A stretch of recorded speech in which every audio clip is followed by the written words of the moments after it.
Logan is definitely one of the best X-Men, if not comic book movies ever made.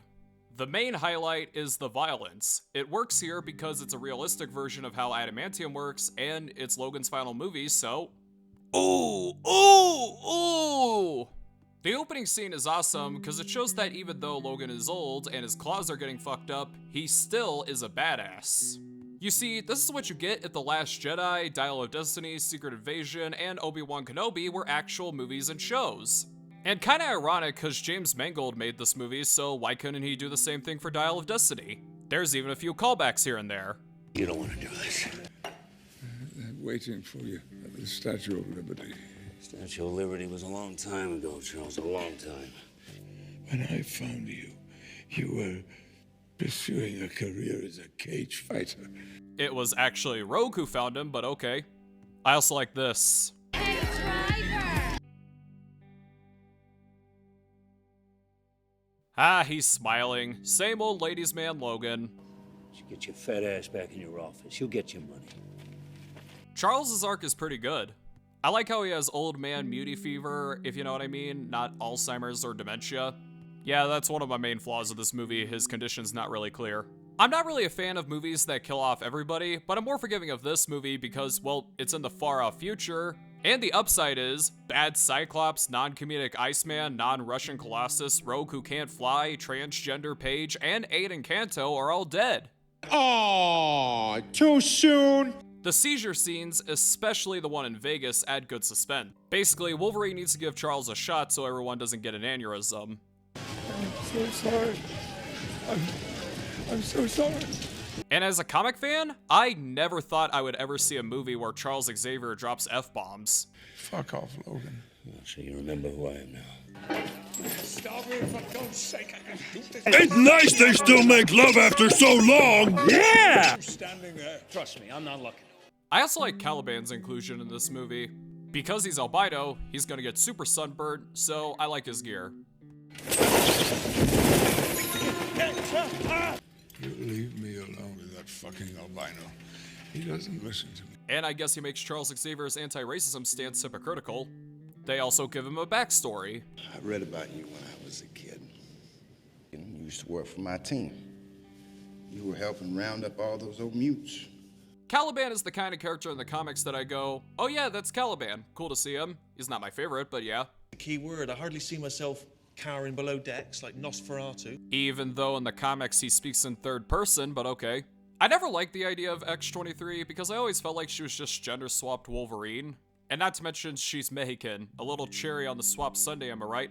Apparently she's a great character in the X-Men Evolution TV show where she first appeared, but I never seen it yet. Here I wouldn't say she's my favorite still, but she's still pretty decent. She might frown 24/7, but she still has the curiosity and the innocence of a child. Last ride.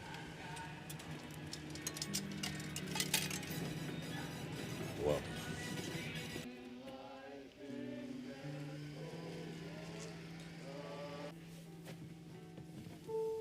No, stop. Not a toy.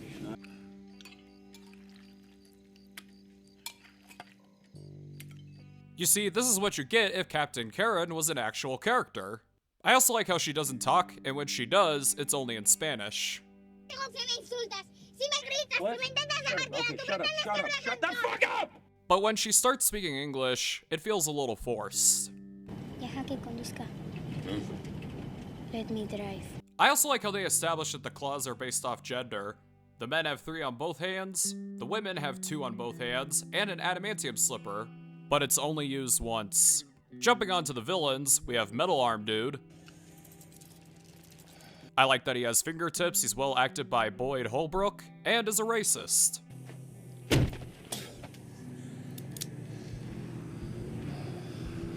You're fucked now, beauty. I like how it's not revealed that this guy is Stryker's son until the very end. Twist! I believe you knew my father on the Weapon X program. Yeah, he's the asshole who put this poison in me. It's dangerous times, James. You can't. I also appreciate that this movie is not a post-apocalyptic movie, which I think would have been really easy to do. I mean, rather it's post-apocalyptic for mutants, but okay. I'd always hoped that I'd get the chance to meet someone like you. There's so few of you left. I also feel like there's a bit of unnecessary comedy in a movie like this. It says ibuprofen. That was my favorite mug. Logan, just stop. I have to pee. Anyway, Logan needs to deliver Laura to her old cellmates. What makes the cellmate footage chilling is that although we see prisoners getting tortured in movies all the time, this one is unique because it's seen on a phone. The phone dies, having us, the audience, wait to see what shows up next. That's what makes it unique. All documented by Laura's late caretaker, how Mexican women are the mothers of these muties, via fertilization, so that's how Laura exists, and how they need to be delivered to Eden for peace. Love the religious symbolism, by the way. I could be against the comic books here, but they work because the X-Men are dead, so these could be legend books for all we know. The only time we'll see Sauron in these movies, and Gambit in the Claremont art style. And it also helps with Logan's deniability that he was ever part of the X-Men, or that they ever existed. Those are the names of the people who just made this. They made this whole thing up. Okay? It happened once and they just turned it into a big fucking lie. I also like some of the kid mutants, such as Ice Breath,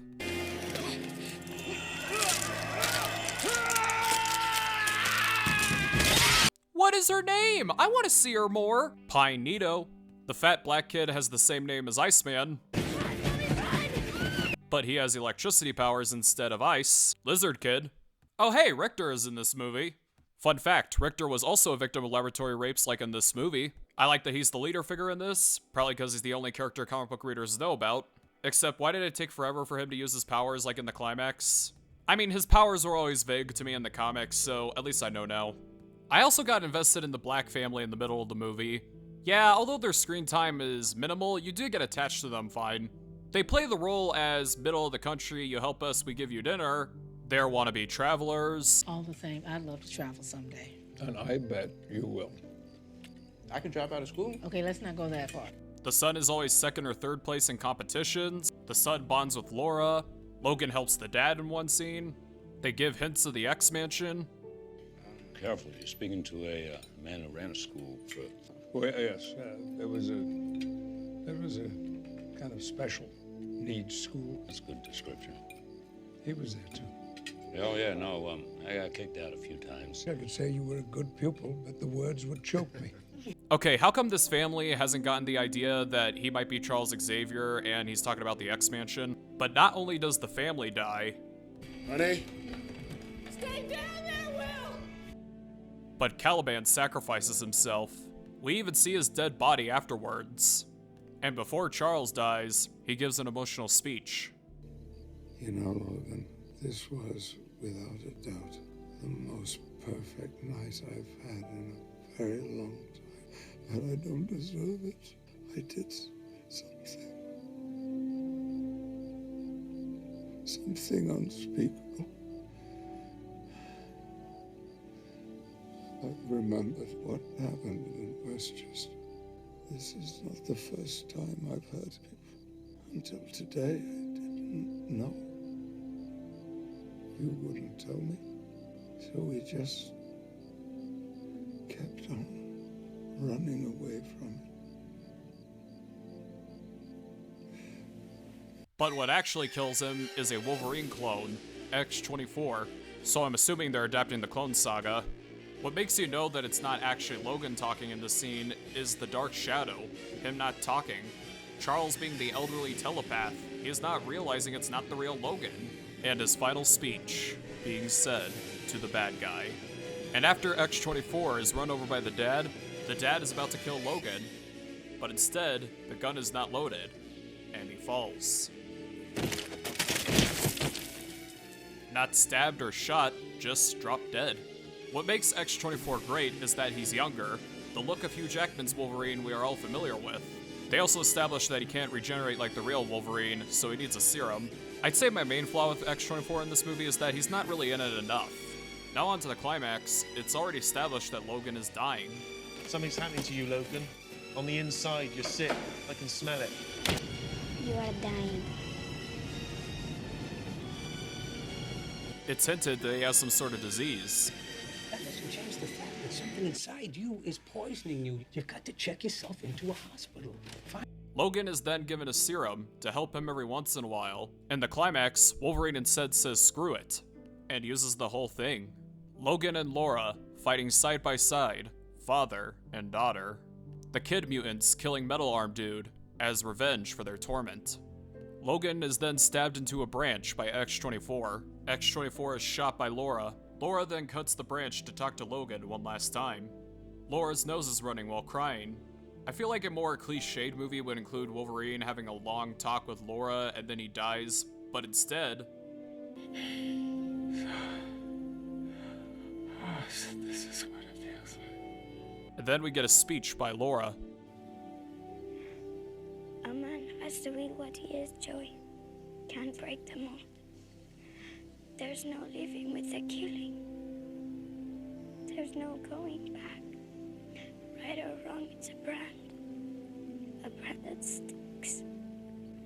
Now you run on home to your mother. You tell her everything's all right. There are no more guns in the valley. We see an action figure of comic-accurate Wolverine, probably a makeup for the suit not being there. Logan is buried in rocks. And then, Laura turns the cross over to an X, showing that although this is Logan's movie, he was a former X-Man, and this is the X-Men franchise.